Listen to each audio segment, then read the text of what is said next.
Parole de Dieu. Ne rate pas ce moment, bien-aimé. Ne rate pas ce moment. Oui, Père, nous voici effectivement dans ta présence et nous voulons recevoir ta parole. Tu as mandaté ton Fils, Seigneur, de loin pour nous parler en cette saison, du plan que tu as pour chacun de nous, de ce qu'est véritablement ton royaume. Tu veux changer des paradigmes, tu veux briser des considérations fausses et tu vas amener quelqu'un à vivre clairement et pleinement la destinée glorieuse que tu as prévue. Je prie, Seigneur, que ce culte et ce message qui va sortir change les cœurs, brise, Seigneur, ce qui est à briser, détruis ce qui est à détruire, construis ce qui est à construire. Nous te recommandons ton vase, Seigneur, en te rendant grâce pour sa vie. Nous prions que tu l'utilises puissamment pour ta gloire. Au nom de Jésus, amen, amen. Bien-aimés, vous avez constaté, comme moi, que nous sommes bénis d'avoir encore Papa Germy au milieu de nous. Le Seigneur a voulu encore que ce dimanche, il nous apporte le message de l'Évangile. Et j'ai une très bonne nouvelle pour chacun de vous, effectivement. Le Seigneur a prévu qu'il nous parle, qu'il nous visite au travers de son serviteur plus d'un dimanche. Donc nous aurons la grâce de l'avoir un bout de temps parce qu'il devait repartir, je crois, demain, mais le Seigneur a modifié son avantage. Je crois que c'est le Seigneur qui l'a fait parce que je crois qu'il a quelque chose pour nous. Il a quelque chose pour nous. Je croyais que quelqu'un allait dire Amen. Alléluia. Donc oui, bien-aimé, je vais inviter l'homme de Dieu qui va nous parler de la part du Seigneur. Est-ce que tu peux acclamer Jésus? Amen, amen. Sois béni, papa. Alléluia.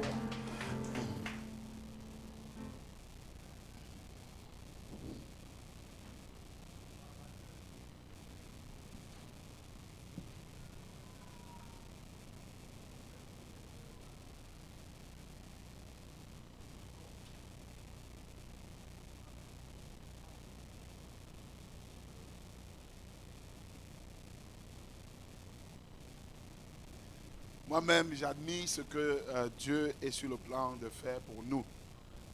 Je suis content pour moi-même, je suis content pour vous. Amen. Amen. Il y a 2 dimanches, j'étais ici et j'ai dit beaucoup de choses. Ce matin, on doit faire comme une révision parce que c'est la fondation de ce qu'on sera en train de faire pendant un bout de temps. Et mon rêve, c'est que tu prennes ça très au sérieux. Ma prière, c'est que tu prennes ça très au sérieux. La dernière fois, nous avons parlé du fait d'être utile, c'est ça? De vivre une vie qui compte. Mais cette vie doit compter dans un projet. Et ce projet, je veux le présenter ce matin. Amen. Amen. Le projet de Dieu. Plusieurs personnes lisent Matthieu 28, 18 à 20 et voient que Jésus a dit d'aller évangéliser. Ce n'est pas faux. Mais si tu ne vois que l'évangélisation, tu n'as pas tout vu. Plusieurs lisent Matthieu 28, 18 à 20 et voient que Jésus a demandé d'aller implanter les églises. Ce n'est non plus faux. Mais si c'est tout ce que tu vois dans Matthieu 28, tu n'as pas tout vu. Matthieu 28, 18 à 20 est le projet cosmique, le projet du cœur de Dieu. Dans Matthieu 28, 18 à 20, il y a ce que Dieu a déjà fait, que nous allons proclamer. Il y a ce que Dieu veut faire avec nous, et nous avons besoin d'une formation pour cela. Et il y a ce que nous devons faire après qu'il ait fait ce qu'il va faire avec nous. Dans Matthieu 28, 18 à 20, il y a ce que Dieu a déjà fait et qu'il nous faut connaître. Il nous faut maîtriser. Mon professeur mathématique disait, ayez vos théorèmes au bout des doigts, jusqu'à ce que si on vous gratte, ça sonne. Donc nous devons tellement connaître le projet de Dieu. Le projet de Dieu doit être notre projet. Mais pour qu'il soit notre projet, il faut qu'on le connaisse. Servir Dieu, c'est servir son projet. Aimer Dieu, c'est aimer son projet. Embrasser Dieu, c'est embrasser son projet. Parce que quand tu rates d'embrasser le projet de Dieu, tu rates ta vie.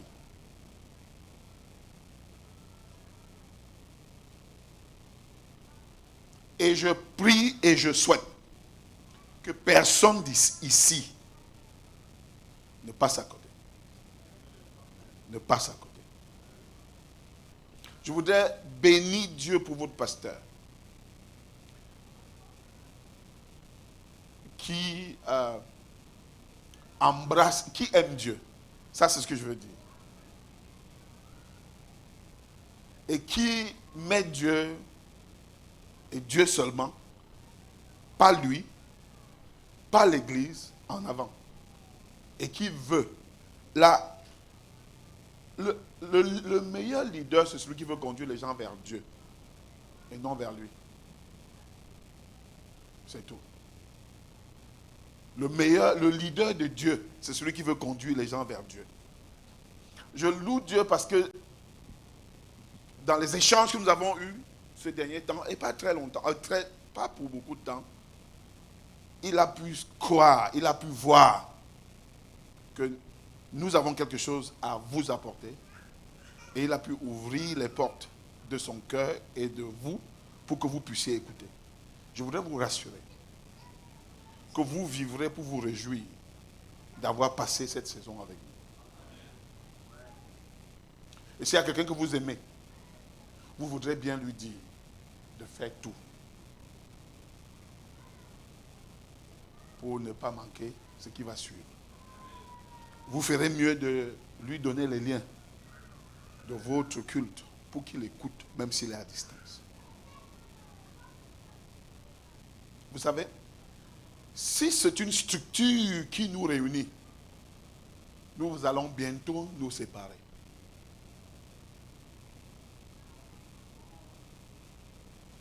Si c'est une structure, si c'est une dénomination qui nous rassemble ici, nous allons bientôt nous séparer. Si c'est un système qui nous rassemble ici, nous allons bientôt chacun chercher sa part. Et quand tu ne trouves pas, tu t'en vas. Mais si c'est le cœur de Dieu qui nous rassemble ici, nous allons bientôt laisser nos différences et nous concentrer sur le projet. Nous allons aider chacun à maximiser son potentiel pour être capable d'apporter les dons, les talents qu'il a dans le projet qui nous rassemble. Et l'église qui dure, et l'église qui ne meurt pas, c'est l'église qui n'adore pas la structure, mais la vision. C'est l'église qui n'est pas bâtie sur les dogmes, mais sur la vision. C'est l'église qui ne sert pas l'église, parce que l'église ne sert pas l'église. L'église est l'instrument avec lequel le Seigneur réalise son rêve dans le monde. Donc, l'église n'a pas une vision, ni une mission. Mais la vision et la mission de Dieu à l'église. Je redis ce que j'ai dit.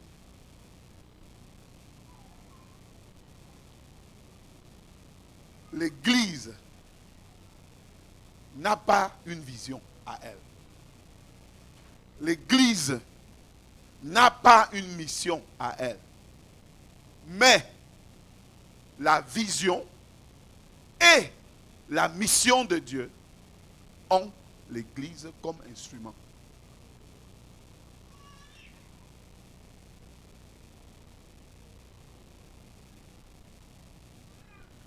Si nous vivons les divisions partout, c'est parce que chaque Église a sa vision et sa mission.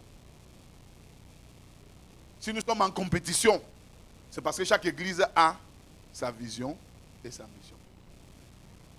Pourtant, l'Église est l'instrument de Dieu au service de sa vision et de sa mission.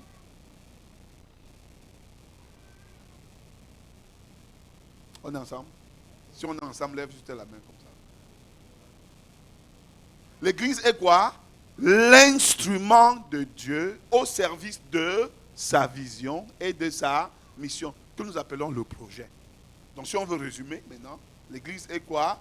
L'instrument de Dieu au service de son projet.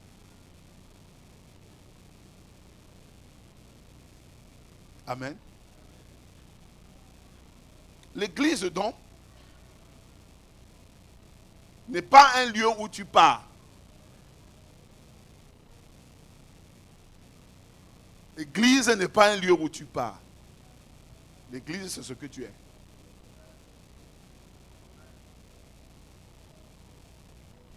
L'église n'est pas un lieu où tu vas, mais c'est ce que tu es. Nous sommes venus dans ces 4 murs, ce n'est pas l'église.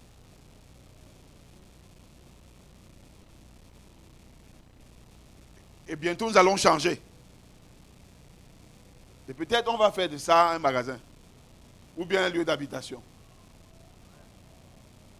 Donc l'église est venue dans ce bâtiment.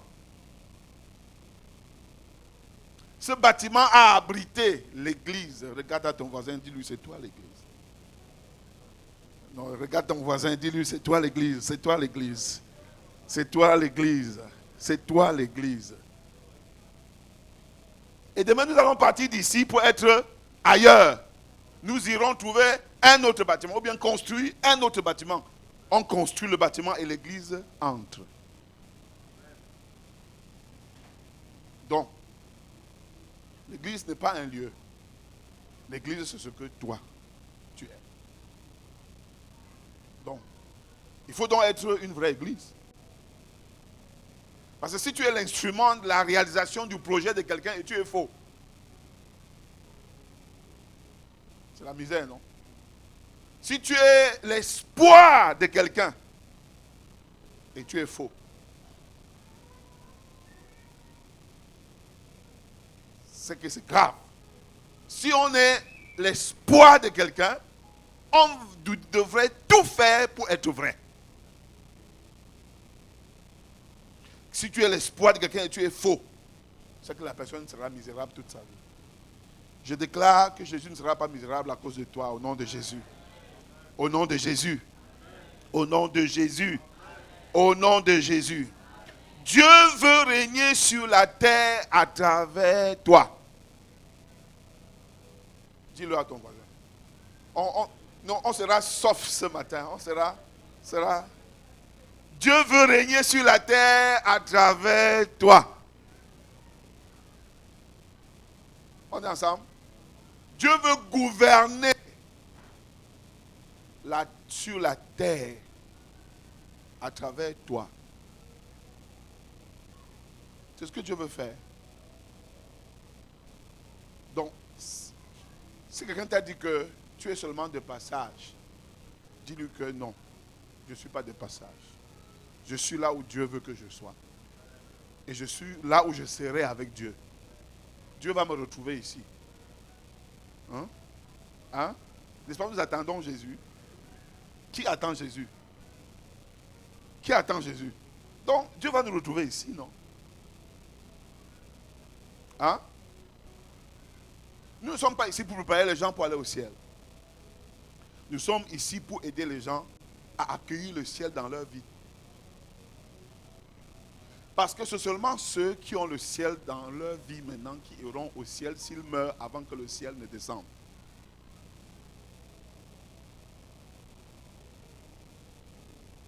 Et ceux qui ont le ciel en eux ici déploient le ciel partout où ils sont. Ils déploient le ciel où? Dans leur famille. Ils déploient le ciel où? Dans leur lieu de service. Ils déploient le ciel où? Dans leurs relations. Ils déploient le ciel où? Partout où ils sont. Partout où ils sont, il fait bon vivre. Il doit faire bon vivre là où tu es. Hein? Prêche à ton voisin. Dis-lui, il doit faire bon vivre là où tu es. Non, dis-lui comme si tu prêchais. Il doit faire bon vivre là où tu es. Il doit faire bon vivre là où tu es. Il doit faire bon vivre là où je suis. Là où je suis. Je voudrais vous dire que ce projet n'a pas été inventé. Le projet du règne de Dieu n'a pas été inventé hier. Le projet là est le projet initial de Dieu depuis le commencement. Donc Dieu ne s'est pas couché, il a dormi, après il a eu un rêve. En tout cas, il faut que je règne sur la terre. Non.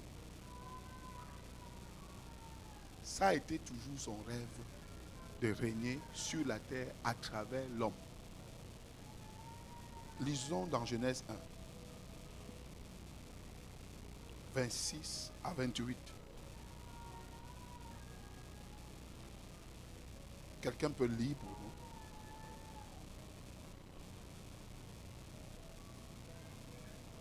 Oui.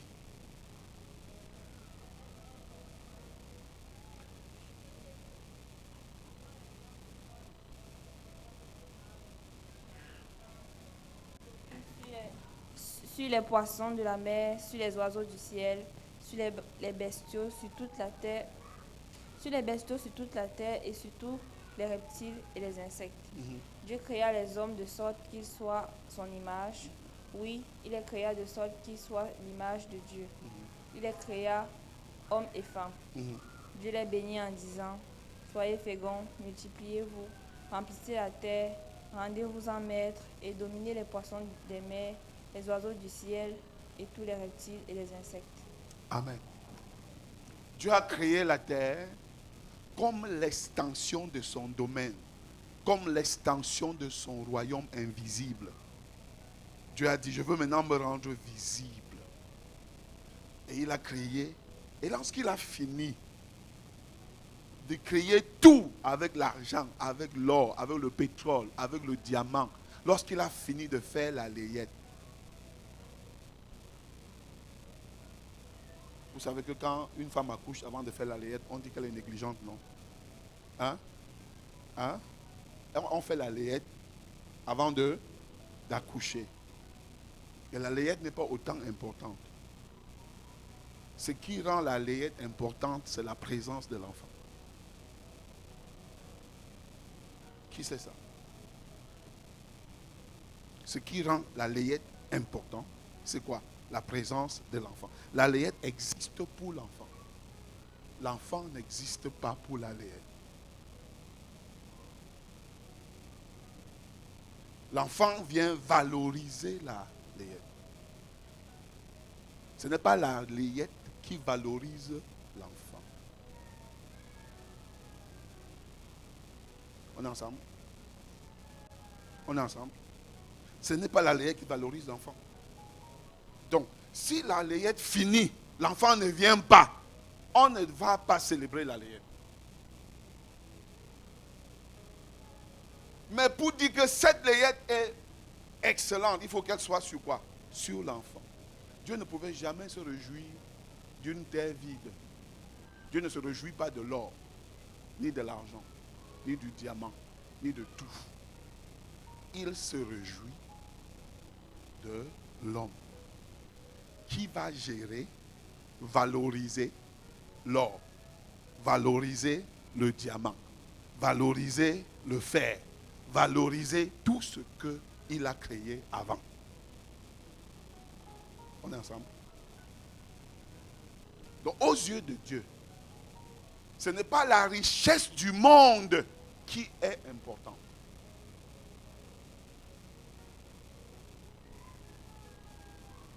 C'est l'homme ou la femme qui apprend de lui à valoriser, à gérer, à se réjouir sans s'identifier à la richesse du monde. C'est l'homme qui est important.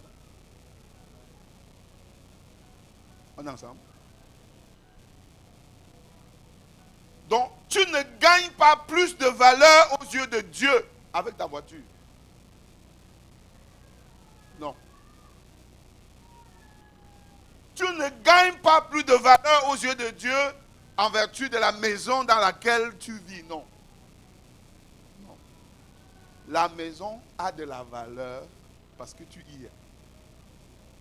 Parce que la maison est faite pour toi. Et non toi pour la maison. On est ensemble? On est ensemble? Donc le jour où l'homme a commencé à pleurer, à se chercher dans le matériel, c'est le jour où il avait rétrogradé. Donc un esprit rétrograde, c'est un esprit qui se valorise par la layette.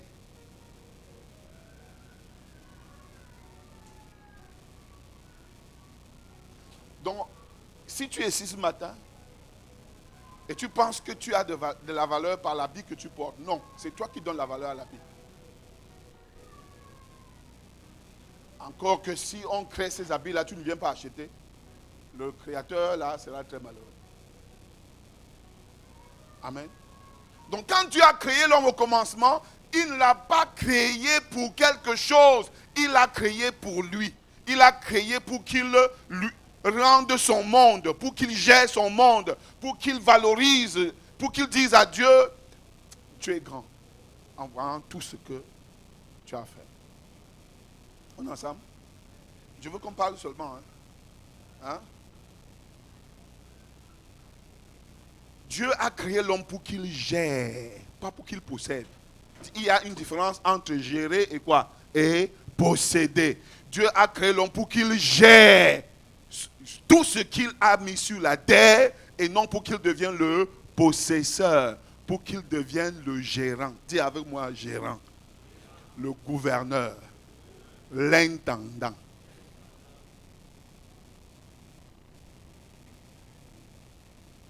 Donc l'homme existe pour être intendant de tout le cosmos. Le développer, le développer, le développer. Et chaque fois qu'il développe, il voit la grandeur de Dieu. Chaque fois qu'il développe, il voit la grandeur de Dieu. Et il voit l'image de Dieu en lui qui lui donne la capacité de valoriser ce que Dieu a créé. On est ensemble?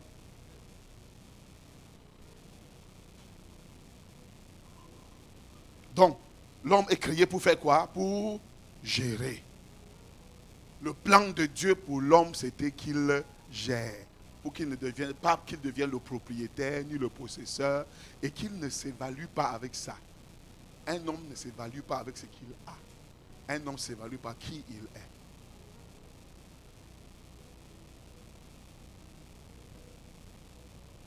Alors, donc Dieu crée l'homme pour étendre son royaume. Et l'homme et la femme sont créés pour régner, gouverner, être les rois visibles du roi invisible.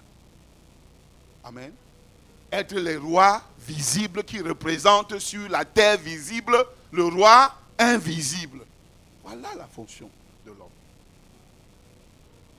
Donc dis donc à ton voisin, tu es né pour régner avec Dieu.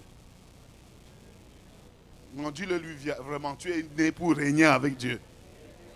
Tu es né pour régner avec Dieu. Et ce mandat est royal. Et c'est ce que nous appelons le projet du royaume.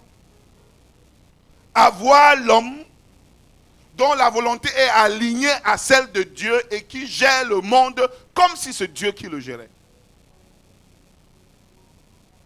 Ça, c'était le projet. Ce n'est pas après.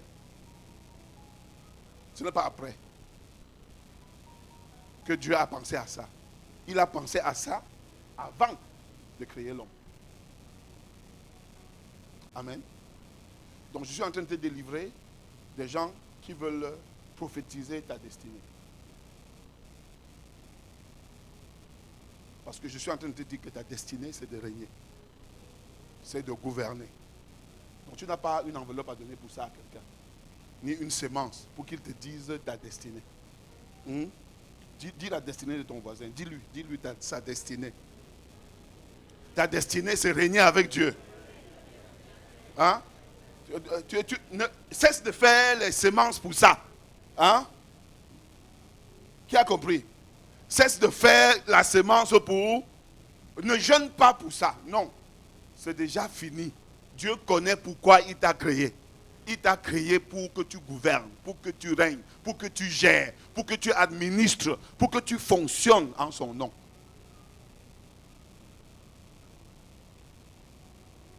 Qui a compris? Qui est délivré? Qui est délivré? Qui est délivré ce matin? Amen. Amen. Amen. Amen. Ça, c'était l'original. Mais seulement que la corruption est entrée dans le monde. Et cette corruption n'a pas commencé dans le monde. Cette corruption a commencé depuis le ciel. Et cette corruption-là a commencé avec un des archanges de Dieu qui s'appelait Lucifer. Il y a des passages qui nous le présentent, nous n'allons pas lire. Ésaïe 14, 12 à 15. Ézéchiel 28, 13 à 17. Lui, avant même la création de l'homme, un prince spirituel se rebelle contre Dieu. Et il dit quoi? Je monterai, j'élèverai mon trône au-dessus des étoiles de Dieu. Et le mal est entré. Un être veut régner sans le Créateur. C'est la naissance des faux royaumes. C'est là où commencent les faux royaumes et les faux rois. Dieu n'a pas dit que l'homme ne va pas régner. Non. C'est dans la pensée de Dieu.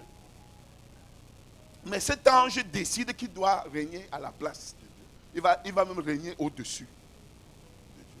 Et c'est là où commencent les faux trônes et les faux dieux. Et la rébellion. Donc le conflit des royaumes commence là-bas. Deux rois prétendent le trône de l'univers. Dieu et sa créature, qui est Lucifer. Voilà là où tout commence. En haut. C'était la première chute catastrophique. La première division. Donc vous comprenez que nous sommes dans la guerre du trône. Nous ne sommes pas dans la guerre de la possession. Nous sommes dans la guerre du trône. Deuxième chute. Après la création de cet homme que nous venons de lire, dans Genèse 3, ce même homme ce même ange qui avait dit à Dieu, je vais être au-dessus de toi, vient dire à l'homme que, en tout cas, tu peux même dépasser Dieu. Il vient s'aimer sa fausse sémence. Je pense que c'est une révision de ce qu'on a dit ici. Il vient s'aimer sa fausse sémence. Satan trompe l'homme. Adam se rebelle.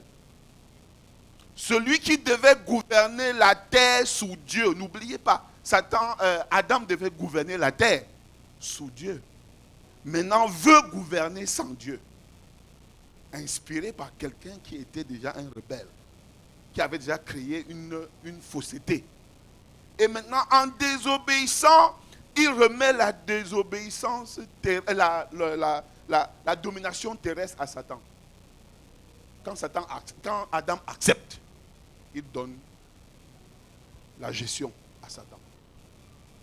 Et dans 1 Jean 5, 19, il est dit, le monde entier est sous la puissance du malin. Quand Jésus lui-même est venu, Satan est venu lui proposer les royaumes, non? Jésus n'a pas dit que tu mens. Parce que c'était vrai. Il dit que non, si tu m'adores, je te donne tout ce que la terre s'y a. Jésus n'a pas dit menteur. Pour cette fois-là, il ne mentait pas. Il avait reçu. Et il voulait éteindre Jésus par une corruption. Jésus a dit que je ne suis pas venu pour négocier. Je suis venu pour prendre officiellement et te rendre nul.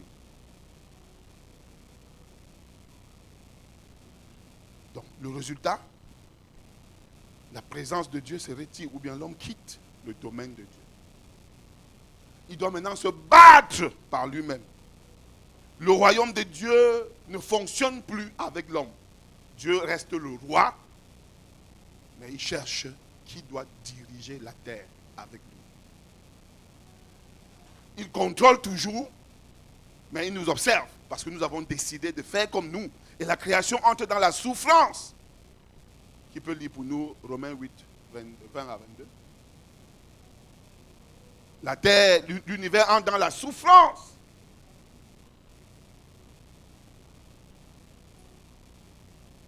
La souffrance. Romains 8, 20 à 22.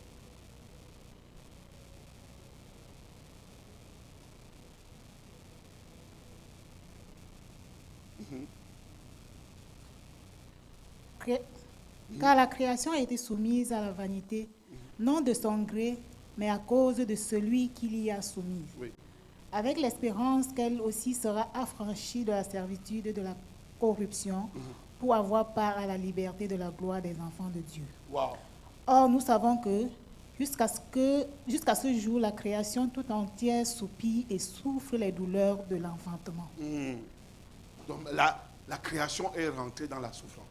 Parce que cette création devait être gérée par des hommes animés par Dieu. C'est ça?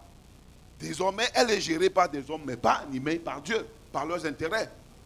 Et la création commence à subir des choses qu'elle ne devait jamais subir. Pourquoi? Parce que ce sont des rebelles qui la gèrent.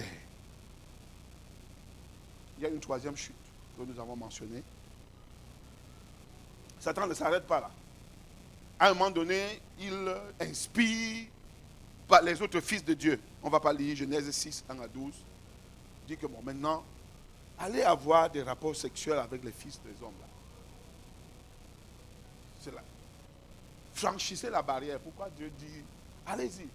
Et ils ont créé des dinosaures. Cette fois-là, Dieu a dit que non, ça ne peut pas. Ça, ce n'est pas l'homme. L'homme doit avoir mon image et non autre chose. La race de genre de hommes là ne doit pas exister sur la terre. Il faut que je détruise. Il a complètement jugé. Il n'a pas attendu la fin. Il a jugé directement que l'autre ci, malgré que l'homme veut faire ce qu'il veut, je ne veux pas laisser qu'il fasse n'importe quoi. Je veux que ce soit au moins l'homme qui fasse ce qu'il veut. Pas une créature qui n'a pas, qui ne me ressemble pas. J'arrête. Et il a nettoyé. Il a jugé, il a laissé une seule famille. À cette famille, il a redonné la mission qu'il avait donnée à Adam et Ève. Multipliez-vous et remplissez la terre. Tout a recommencé. Regarde, Dieu est trop patient. Parfois, il y a des choses que si on te donne le fusil, tu finis avec une fois. Mais Dieu a le fusil depuis. Il ne finit pas. Il laisse. Ah, si tu es patient comme Dieu, tu vas bien vivre. Mais c'est dur. Parce que comment Dieu fait pour voir tout ce que nous faisons ici et il ne dit rien? Il est très fort. Il n'est pas seulement très fort pour les autres, même pour nous. Il y a des choses qu'on fait qu'on a même honte. C'est pas vrai. C'est pas vrai. Hein? Tu dis que heureusement que c'est seulement Dieu qui a vu ça. Si mon voisin voit ça, non, Dieu, merci, que c'est toi seul qui as vu. Il y a eu une quatrième chute. C'est la chute des fils de Dieu. La rébellion des nations. Dans Genèse 11, que nous n'allons pas lire, Genèse 32, versets 8 à 9, et Somme 82. Nous avons lu ce passage les autres fois. Le monde se développe. Et les hommes se multiplient vraiment. Mais un jour, ils se décident que maintenant, là, on doit construire une tour. Monter pour voir Dieu lui-même. Parce qu'il ne faut pas qu'il reste là-bas. Et nous, on est ici. Il nous dit seulement les choses. On ne sait pas ce qu'il dit. Il faut qu'on aille siéger avec lui pour qu'il nous explique les choses. Les hommes veulent bâtir une tour pour atteindre le ciel. Ils veulent être leur propre Dieu. Ça, c'est toujours la même chose. Hein? C'est la même sémence. Monter jusqu'à là où Dieu est. Dieu disperse les peuples. Selon Deutéronome 32, verset 8. Il fixa les limites des peuples selon le nombre des fils de Dieu. Selon le nombre des fils de Dieu. Il met les fils de Dieu sur les tribus et les disperse partout sur la terre. comment la chute vient.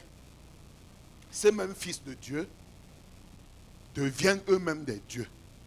Et disent maintenant, ce n'est pas Dieu qu'il faut adorer, c'est nous qu'il faut adorer. C'est là où l'idolâtrie naît. Vous allez voir que jusqu'à Genèse 11, on ne parle pas de faute, on ne parle pas d'idolâtrie. C'est quand Dieu place les fils de Dieu, ses propres fils, ses entités spirituelles, sur les nations, pour les diriger.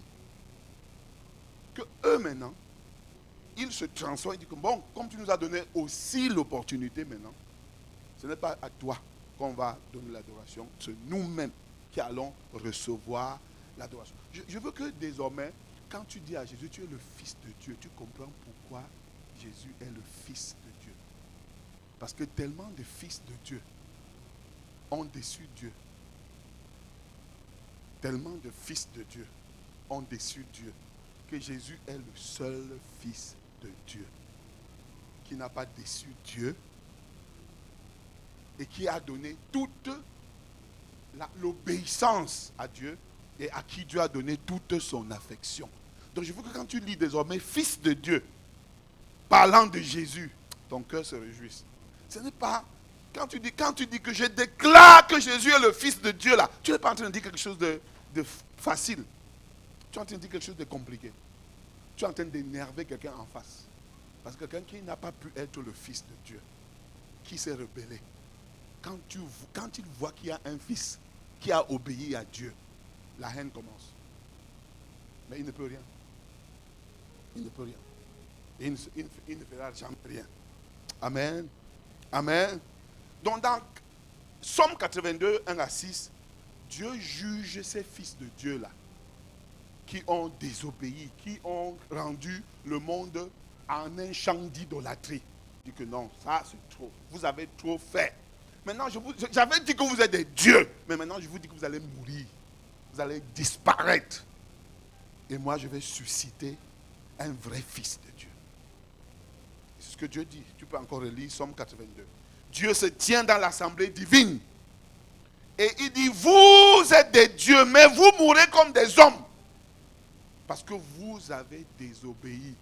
Vous avez tourné le cœur des hommes vers vous.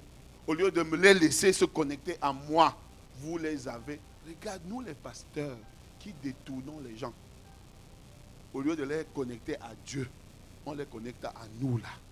On ressemble à ces gens de fils rebelles qui, au lieu de dire adorez Dieu, vous dites adorez-nous. C'est très grave. Nous devons être des canaux, jamais la destination. Des instruments et jamais la destination. Tu dois t'assurer en tant qu'enfant de Dieu, quel que soit ce que tu fais dans la vie de quelqu'un, tu restes un canal.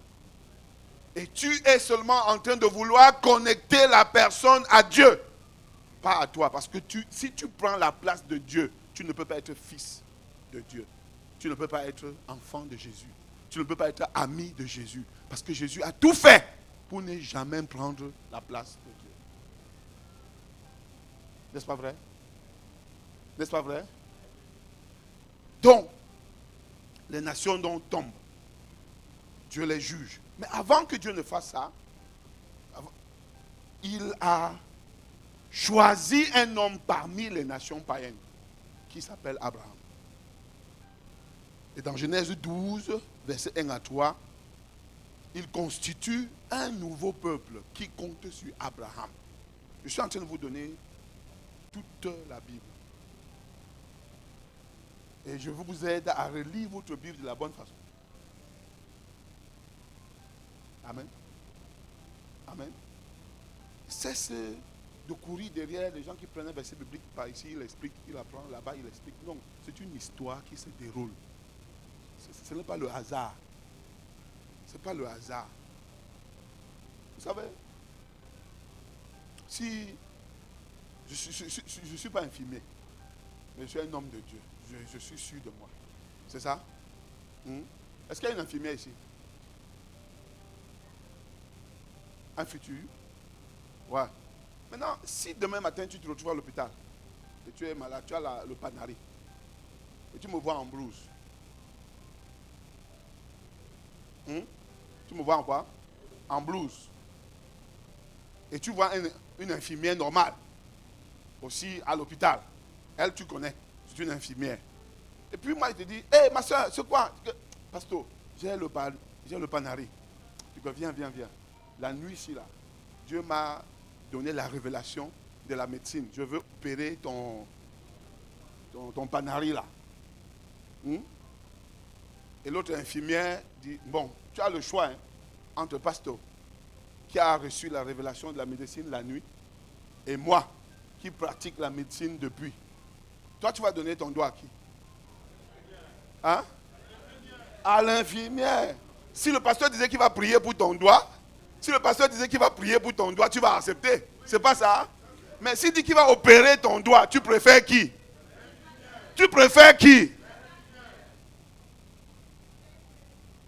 Oui. Il y a beaucoup de prédicateurs de la Bible qui ne connaissent pas la Bible. Et vous les aimez beaucoup. Ils ont rencontré le Seigneur la nuit. Le Seigneur les a apparus et leur a donné tout. Et c'est eux qui créent toutes les confusions.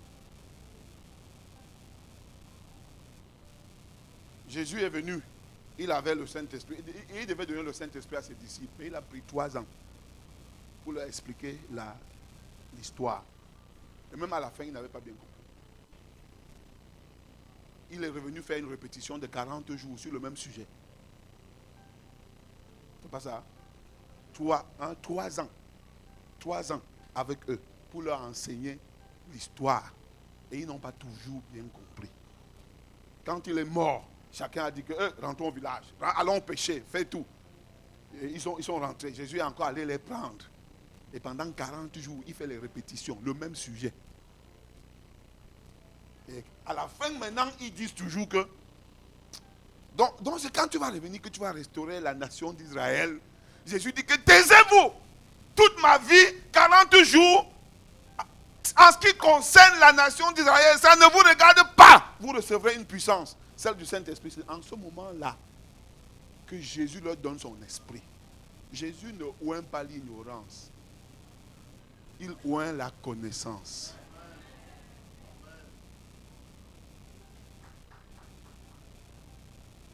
Jésus ne oint pas l'ignorance. Il s'assure d'abord que tu connaisses. Et quand tu connais, il te oint. Quand il te oint, tu pars annoncer avec l'onction la connaissance. Jésus ne oint pas l'ignorance. Il oint la connaissance. Amen. Donc je ne peux pas devenir infirmière la nuit. Tu ne vas pas me donner ton doigt. Malgré l'amour que tu as pour moi. Même ma femme ne va pas faire ça. Je t'assure. Elle va dire que mon mari, j'ai confiance en toi. Mais si tu veux prier pour mon doigt, j'accepte. Mais si tu veux l'opérer, je préfère l'infirmière.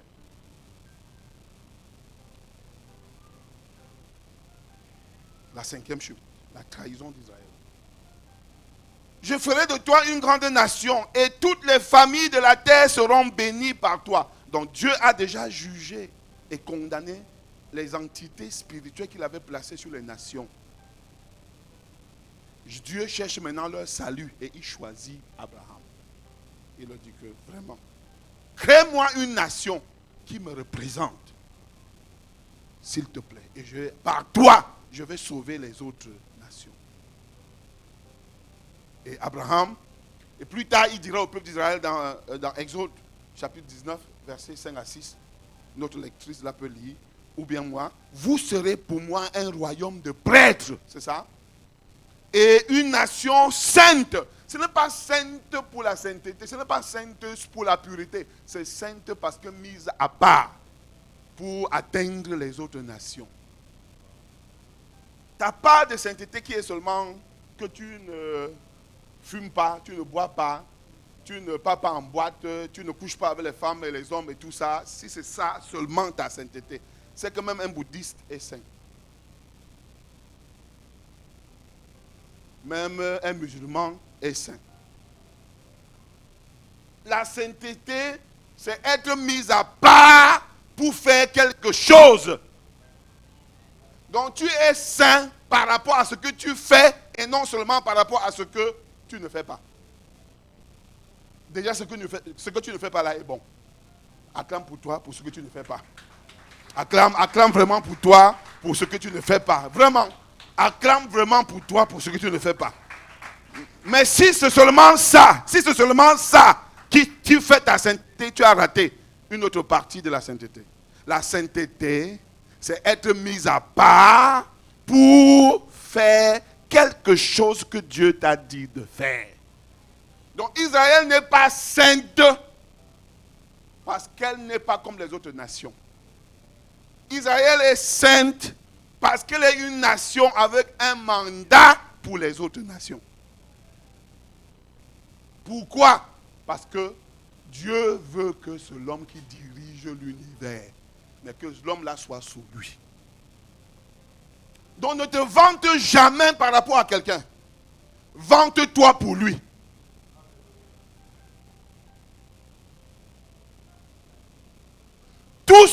Toutes les qualités que tu as ne doivent pas te rendre orgueilleux, mais humble pour servir l'autre.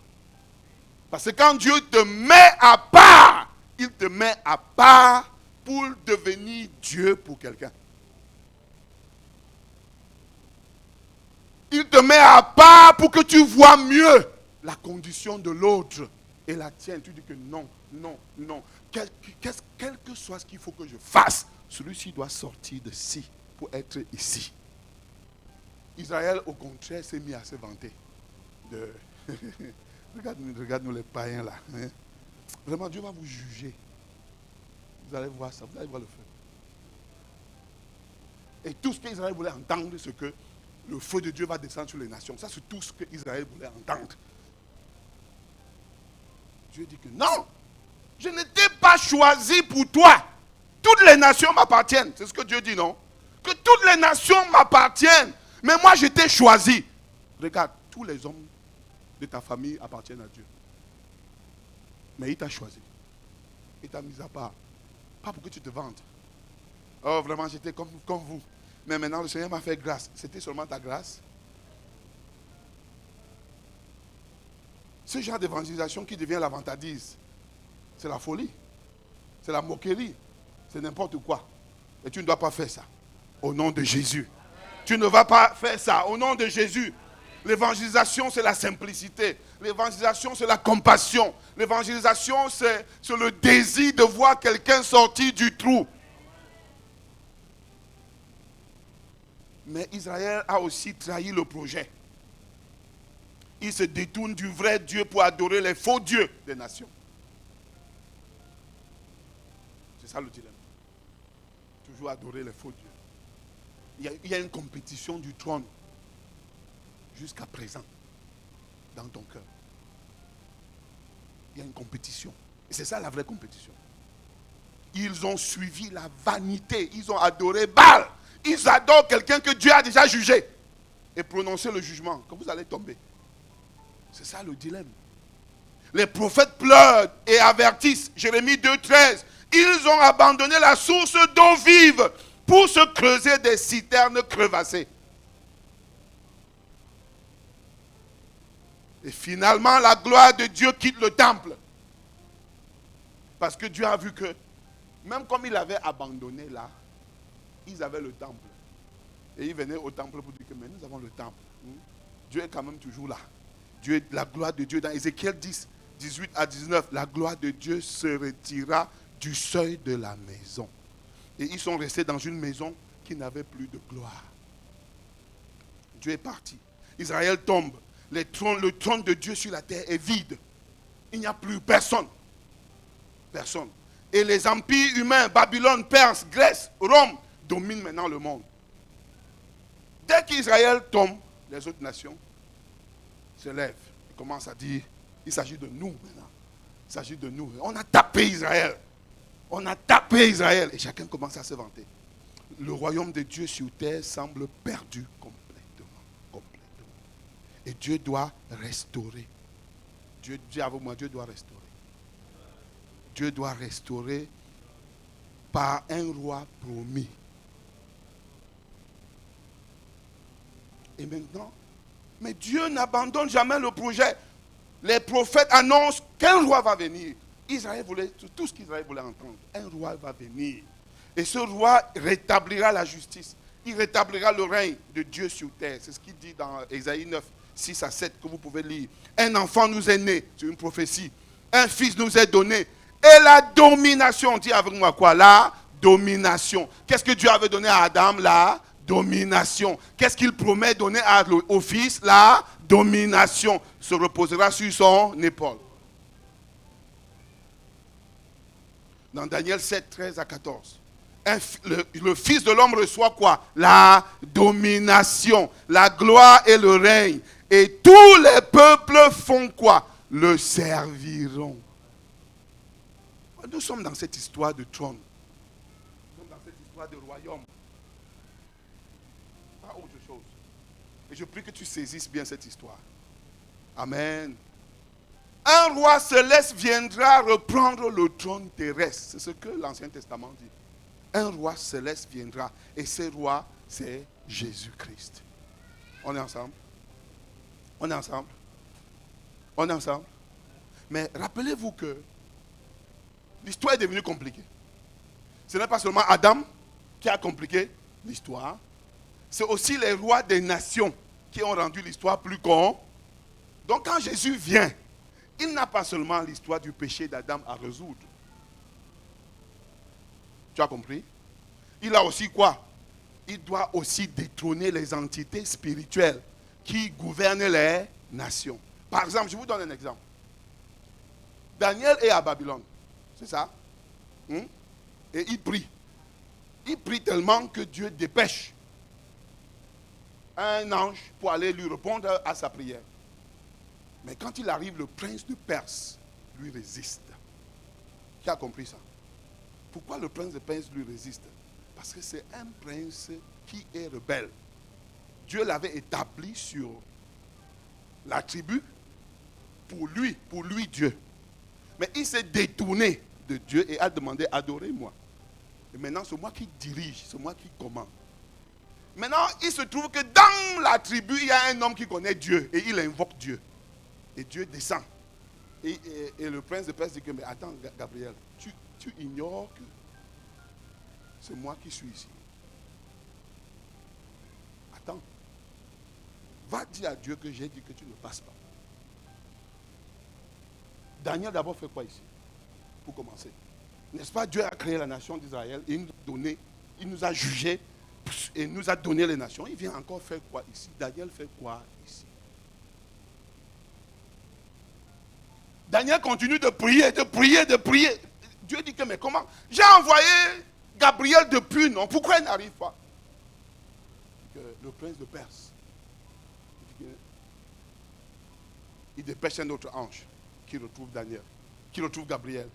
Pendant qu'il combat le prince de Perse, Gabriel va donner la réponse et dit à Daniel que je suis là depuis, depuis 21 jours que je suis là. On est ensemble. Je veux que tu comprennes bien ça parce que je veux aussi te délivrer de certaines batailles que tu fais la nuit pour rien. Maintenant, je vais te délivrer de certaines souffrances là, dans le tempo. Et tu vas sortir d'ici avec la tête haute. Hein? Et quand tu vas appeler Jésus fils de Dieu, tu vas l'appeler avec vérité. Et quand tu vas te coucher la nuit, tu vas dire que la nuit c'est pour dormir. Ce n'est pas pour programmer les démons. Quand tu arrives dans ta vie spirituelle là où les démons te donnent le travail, c'est très grave. Au lieu que tu donnes le travail aux démons, eux ils te donnent le travail. Quand tu arrives là-bas, quand nous tenons sur le pupitre, au lieu de vous délivrer du faux travail, nous vous donnons un faux travail. Nous rendons votre vie chrétienne misérable. Et nous salissons même l'œuvre de Jésus. Daniel est résisté. Et il dit, je pars retrouver Gabriel. Michel, on va le combattre. Mais ça, c'est un combat ponctuel. Ce n'est pas un combat éternel. Quand il rentre, il combat le prince de Perse pour le moment là. Parce que c'est un prince qui est jugé, mais il n'est pas encore, il est encore en fonction. Il contrôle encore la Perse. avoir une victoire ponctuelle n'est pas une victoire éternelle. Donc quand Jésus revient là, qu'est-ce qu'il faut qu'il fasse? Il ne faut pas seulement qu'il résolve le problème qu'Adam a causé, mais il faut aussi qu'il juge les différents princes. S'il ne juge pas les différents princes, il ne peut pas être déclaré roi de tout l'univers. Ce serait une usurpation. Qui a compris ce que j'ai dit?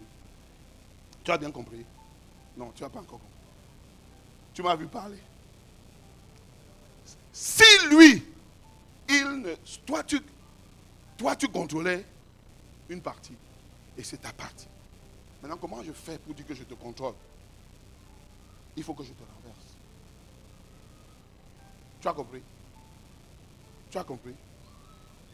Et c'est quand Jésus finit de les renverser qu'il a quelque chose à dire. Ça, c'est le déroulement du projet. Donc, quand Jésus vient dire que tout pouvoir m'a été donné dans le ciel et sur la terre, il n'est pas en train de dire qu'il a rêvé. Si tu n'adores pas Jésus pour avoir vaincu tous les princes, tu n'auras pas la victoire. Parce que le prince va venir te dire que, non, qui t'a dit que tu peux passer comme ça. Sur un plan légal, depuis la croix et la résurrection, il n'y a pas un prince d'un village, d'une tribu, même de Halloween, il n'y a pas qui peut t'effrayer. Quand tu vois les petites choses là, il faut dire que vous fêtez la défaite. Et tu passes avec la tête haute. Il ne faut même pas parler en langue quand tu passes là-bas, parce qu'il n'y a rien.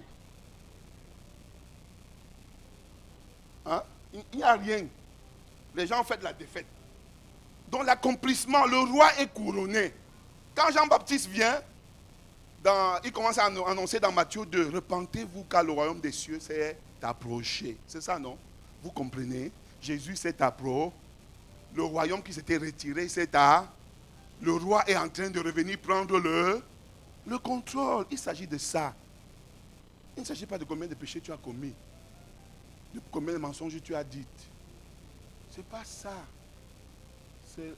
Tu as dit ça parce que tu étais sous le roi du mensonge. Tu mentais comme lui. Quand tu vas le quitter, tu vas aussi quitter le mensonge. Quand tu vas te mettre sous le roi de la vérité, tu vas apprendre du roi de la vérité à dire la vérité. Ce n'est pas combien de fornications tu as commises. Tu faisais ça parce que tu étais dans le domaine de ça.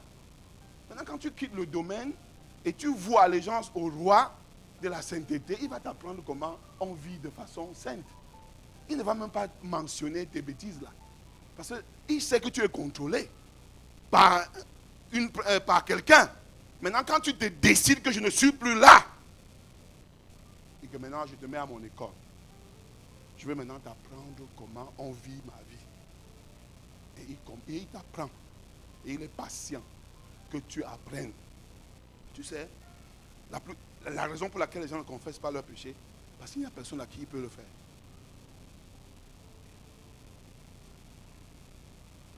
La raison pour laquelle les gens ne confessent pas leur péché, c'est qu'il n'y a personne à qui ils peuvent le faire.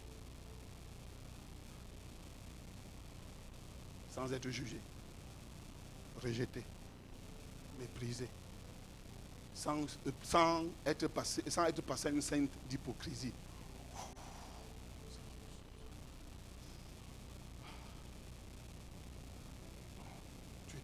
Tu es descendu aussi bas. Je n'avais même pas encore tout dit, ça va. Je maintiens la hauteur, tu commences à parler en langue. Et l'hypocrisie continue. Hein? L'hypocrisie continue, la pourriture s'avance. Quand tu deviendras quelqu'un à qui on peut confesser le péché, tu seras une grande aide pour le royaume. Quand tu seras quelqu'un à qui on peut tout dire, tout. Et tu te lèves toujours, tu embrasses.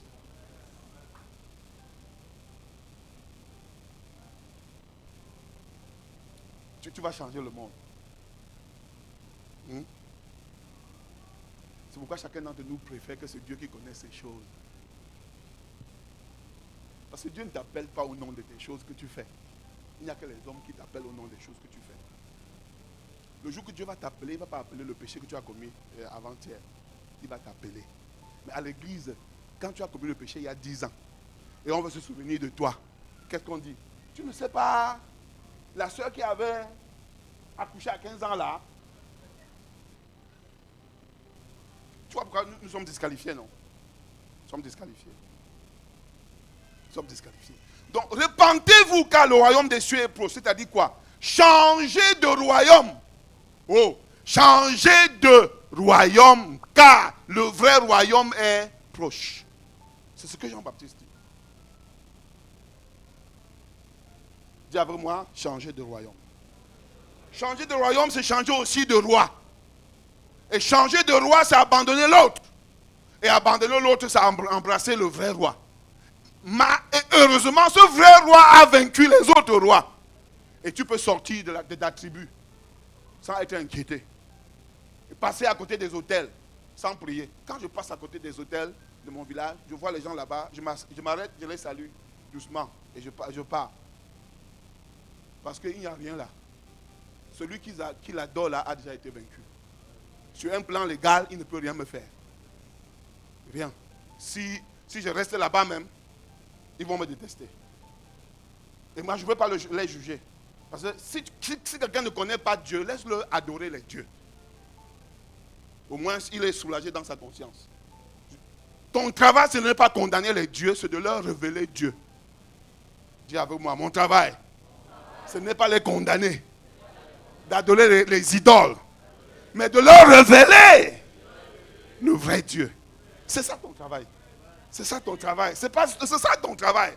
Vous êtes idolâtre, je ne peux rien faire. Si je vous donne mon argent, vous allez aller mettre sur l'idole, c'est quoi?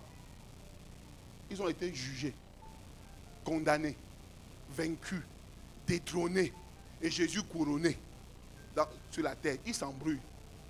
Ils fêtent leur défaite. Ils ne peuvent rien te faire. Rien. Rien. Je dis rien. J'ai dit rien. Sur un plan légal, rien. Ils peuvent s'embrouiller, mais ils ne peuvent rien.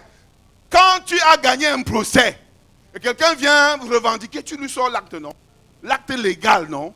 Il y a un acte légal de la victoire de Jésus sur les trônes, sur les principautés, sur les autorités. Il y a l'acte légal. Il y a l'acte légal. Ce n'est pas illégal. Ce n'est pas parce que tu vas jeûner 40 jours. Non. Jeûne 40 jours pour toi, pour être fort. Ton jeûne, c'est l'espace où tu laisses la grâce t'imprégner des domaines de victoire de Jésus. Ton jeûne n'est pas la corruption. Ton jeûne n'est pas pour affaiblir. Ton jeûne, c'est pour te fortifier toi-même. Pour que tu dises, et il y a l'écho. Ta prière, ce n'est pas ça. Ta prière, c'est l'espace où tu appliques, où tu te fortifies. Dieu ne t'acclame pas quand tu pries. Il t'acclame quand ta prière aboutit à ce qu'il veut. Ce sont des activités que tu mènes pour booster qui tu es. Quand Jésus a remporté la victoire, il a proclamé. Et Paul a commencé, c'est là où nous allons commencer les autres fois. Parce que voici là où Jésus annonce. Quand Jésus vient annoncer que tout pouvoir m'a été donné, il ne dit pas qu'il a négocié avec le diable comme le diable voulait au commencement. Il dit que je suis mort. Quand il est mort là, vous vous rappelez, Marie est venue à la tombe, c'est ça? Il voulait la toucher. Marie était un amoureux de Jésus. J'aime les gens qui aiment Jésus. J'aime les gens qui aiment Jésus. Je te dis, j'aime les gens qui aiment Jésus. Jésus, Marie est venue, il voulait, oh Seigneur, Seigneur. Il y avait des disciples, ils sont venus, ils sont rentrés. Mais Marie a dit que si c'est ici qu'on a laissé le Seigneur, je veux le voir. Je veux le oindre. Voici l'huile. Je dois le oindre. Et Marie est là. Et après, elle avance dans la tombe et voit que le Seigneur n'est pas là. Elle crie, elle pas voir les apôtres. Les apôtres reviennent. Ils voient que le Seigneur n'est pas là. Et ils veulent rentrer. Elle dit que vos histoires là, c'est vous qui rentrez. Moi, ils doivent me dire où ils ont mis mon Seigneur. Elle est restée devant la tombe. Elle est restée là. Elle voulait voir son Seigneur. Le Seigneur a vu que Marie ne va jamais quitter de là. S'il ne se présente pas, il est revenu voir Marie. Que Marie, c'est moi-même. Va dire à mes frères. et tes frères que je suis ressuscité. Qu'on se retrouve en Galilée. Marie dit que je vais t'embrasser. Non, non, non, laisse-moi. Je vais d'abord aller me présenter au Père. Je vais aller dire au Père que j'ai tout fini. Sur la croix, quand Jésus crie, tout est accompli. C'est un cri de guerre. Il est en train de dire comme un soldat qu'on a envoyé en guerre pour lutter contre le camp adverse, que j'ai fini avec tous les ennemis. Maintenant, le bonheur a commencé. C'est un cri de victoire. C'est un cri de victoire que j'ai résolu les problèmes des principautés. J'ai résolu les problèmes des autorités. Il n'y en a plus. C'est mon Père qui leur avait donné les nations. Et ils se sont rebellés contre mon Père. Et mon Père, depuis, cherchait un homme pour lui redonner l'univers, comme Adam. Maintenant, je suis venu. Et je n'avais pas seulement à prendre. Il fallait que je reprenne entre leurs mains les nations. Donc, dans ce projet du règne de Dieu, il y a ce que Dieu a déjà fait. On est ensemble. Il y a ce que Dieu a déjà, et il y a ce que nous devons. Le projet, c'est que l'homme gouverne à nouveau, gère, règne sur la terre comme au ciel. Ce n'est pas que l'homme possède la terre. Si ton ambition c'est de posséder, tu as raté. Ton ambition c'est de gérer, de distribuer, d'arranger les choses autour de toi. Ça doit être ce que Dieu veut. Maintenant, comme j'ai déjà vaincu, il faut que j'aille dire à mon Père que j'ai vaincu. Que lui me l'a vu. Père, travail achevé. Voici, et Paul décrit ça dans Colossiens 2,15. Il a traîné l'imprincipauté. Hein? Il a fait quoi? Il a dépouillé les autorités. Le prince de ton village a été dépouillé. C'est légal. C'est légal. Il connaît. Il était là-bas. Il n'était pas absent. Il connaît ça. Il a été dépouillé. Maintenant, il règne là illégalement. Jusqu'à ce que quelqu'un qui connaît arrive et lui dit que tu es illégal. C'est pourquoi l'évangile, c'est la proclamation de la victoire de Jésus sur les principautés et les autorités et son couronnement comme roi de l'univers. Ce n'est pas combien de péchés les gens ont commis et ils vont aller en enfer. C'est que le roi qui règne sur toi, qui te fait vivre la vie que tu n'aimes pas là, a été déjà détrôné. Tu peux sortir de ça. Tu peux sortir de tout ce que tu n'aimes pas. Il y a quelqu'un qui a vaincu et il est assis à la droite de Dieu. Il a été couronné. Quand Jésus monte et il est couronné, maintenant il descend. Il retrouve ses disciples. Il les rassemble. Ils avaient tous fui. Il les rassemble. Il leur dit, tout pouvoir m'a été donné. On est ensemble? Tout pouvoir m'a été donné. Dans le ciel et sur la terre. Tout ce que Dieu pouvait faire pour réinitialiser. Les informaticiens appellent ça comme ça. Tout ce qu'il fallait faire pour réinitialiser son projet a été fait. Tout ce qu'il fallait que Dieu fasse, il fallait que Dieu réconcilie l'homme avec Dieu. Il fallait que Jésus remporte la victoire sur tous les autres principautés. Tout pouvoir m'a été donné. Donc tu vois que quand tu lis Matthieu 28, 18, c'est le résumé de toute. On est ensemble. Quelqu'un a écouté une petite chose ce matin? Lève la main si tu as écouté quelque chose. Et commence à adorer le Seigneur pour ce que tu as écouté. Commence à adorer Dieu pour ce que tu as écouté. Commence à adorer Dieu pour ce que tu as écouté. Commence à bénir Dieu pour ce que tu as écouté. Entendement ce matin. Commence à célébrer Dieu pour ce que tu Seigneur, as la écouté. captivité de l'ignorance. Alléluia. Merci Tu nous Seigneur. délivres Merci de Seigneur. l'ignorance Merci ce matin. Seigneur. Merci Seigneur, Seigneur. je te dis merci. Seigneur. Je te dis merci et je te rends grâce. Merci Seigneur, merci Parce que Seigneur. tu es fidèle. Merci pour ta Merci parole. Seigneur, merci Seigneur. Merci Commence pour ta à bénir parole. Dieu pour ce que Merci tu as pour ta écouté. parole. Bénis-le. Tout pouvoir, Bénis-le, effectivement, bénis-le, t'a été bénis-le, donné. bénis-le, Ah oui, bénis-le. Seigneur, merci. Merci Bénis-le, pour ta bénis-le. parole. Merci Tu Seigneur, es merci fidèle, Seigneur. Jésus. Tu es fidèle. Merci Seigneur, merci Seigneur. Merci. Merci Jésus, Gloire à toi, merci Jésus. Merci. Oh Alléluia, Nous te Alléluia, bénissons, nous te Alléluia. bénissons. Alléluia, Et nous te rendons Alléluia. grâce, nous Tout n'avons pas pouvoir, d'autre Oui, tout Seigneur, pouvoir, merci, tout merci. pouvoir, tout Oui, pouvoir. Seigneur, oui, Tout merci. pouvoir, tout Merci pouvoir. parce que tu es fidèle. Merci Seigneur, merci, Merci, merci. Jésus. Tu as Alléluia, réinitialisé ton alléluia, projet. Tu as alléluia. neutralisé Tu as tout mes accompli. adversaires. Tu Tu as as tout accompli. neutralisé tes adversaires Aujourd'hui, et tu mes me demandes de adversaires. régner. Merci, Merci merci, pour le merci. règne. Merci pour Merci la pour le règne. réinitialisation. Merci pour le Merci pour règne. la Je peux régner réinitialisation. avec toi, Seigneur. Merci pour la remise à jour. Merci, Jésus. Merci pour la remise à Alléluia. jour. Gloire à toi, Merci Seigneur. pour la remise à jour. Gloire à toi, Seigneur. Merci Gloire pour la à toi, remise à Père. jour. Merci Gloire pour à la toi, remise Père. à jour. Gloire à toi, Merci Père. pour la remise à Merci, jour. Seigneur. Merci, Jésus. Seigneur. Merci, Jésus. Merci Gloire soit à Seigneur. Dieu. Merci Seigneur. Gloire à toi, Père. Merci Seigneur.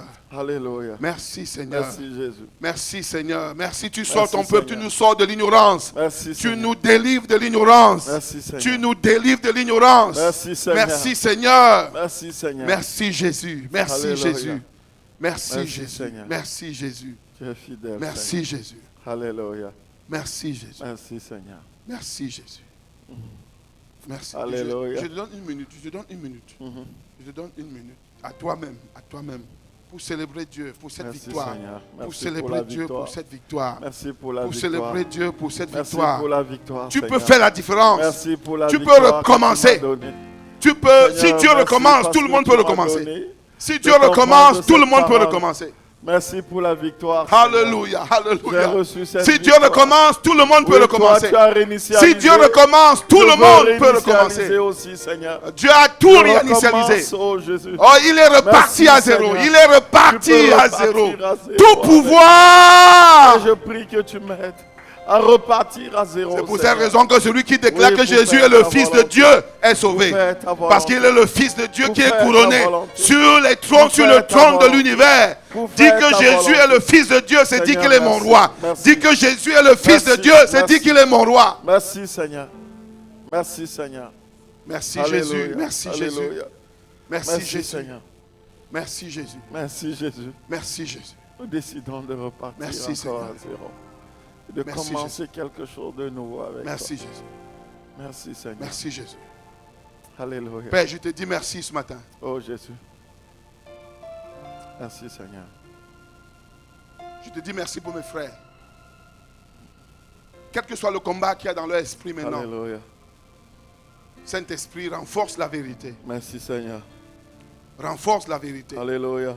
Il n'y a que la vérité pour nettoyer le Alléluia. mensonge. Il n'y a que la lumière pour balayer les ténèbres. Alléluia. S'il te plaît, Saint-Esprit. S'il te plaît, Saint-Esprit, réinitialise, réinitialise, Alléluia. réinitialise, Alléluia. réinitialise, réinitialise. Refais ton travail. Merci, Seigneur. Merci, Seigneur. Oh Jésus. Merci, Seigneur. Mes amis, quand on choisit Jésus, on ne risque rien. Quand on dit Jésus est mon roi, on ne risque rien. Amen.